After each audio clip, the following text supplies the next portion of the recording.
বিশ্বকাপের সেমিফাইনাল আর্জেন্টিনার দলে উচ্ছ্বসিত বাংলাদেশের জনপ্রিয় অভিনেত্রী পরীমণি। এর মধ্যে সামাজিক যোগাযোগ মাধ্যমের ভক্তদের চমকে দিলেন এই অভিনেত্রী। প্রিয় দল আর্জেন্টিনাকে ঘিরে মজার ছলে দেওয়া একটি ঘোষণা মুহূর্তে ছড়িয়ে যায় নেট দুনিয়ায়।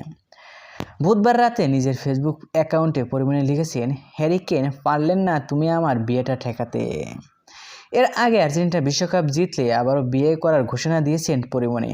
সামাজিক যোগাযোগ মাধ্যমে তিনি লিখেছেন, আর্জেন্টিনা কাপ জিতলে আমি আবারও একটা বিয়ে করব। ফাইনাল সেমিফাইনালে ইংল্যান্ডকে 2-1 গোলে হারিয়ে ফাইনালে উঠেছে আর্জেন্টিনা। ফলে পরীমণির সেই মজার ঘোষণাকে ঘিরে ভক্তদের আগ্রহ এখন আরও বেড়েছে।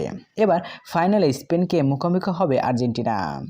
আগামী 19শে জুলাই অনুষ্ঠিত হবে বিশ্বকাপের ফাইনাল ম্যাচ। পরীমণি ব্যক্তিগত এর আগেও একাধিকবার বিয়ের খবর শোনা গিয়েছিল। এর মধ্যে অভিনেতা শরীফুল রাজের সঙ্গে পরীমণির বিয়ে ও পরবর্তী বিচ্ছেদের বিষয়টি সবচেয়ে প্রকাশ্য। 2021 সালের 17 অক্টোবর গোপনে বিয়ে করেছিলেন তারা। 2022 সালের জানুয়ারির সেই খবর প্রকাশ্যে আসে। পরে তাদের সংসারে পুত্র সন্তানও আসে। 2023 সালের তাদের বিচ্ছেদ ঘটায়। হ্যারি কেন ইংল্যান্ডের জাতীয় দলের এক অধিনায়ক ও দলের অন্যতম স্ট্রাইকার। সেমিফাইনালে আর্জেন্টিনার কাছে ইংল্যান্ডের হারের পর তাকে উদ্দেশ্য করে পরীমণি এই মজার বক্তব্য দিয়েছিলেন।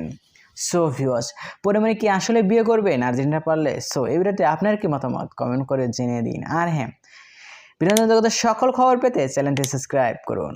ধন্যবাদ।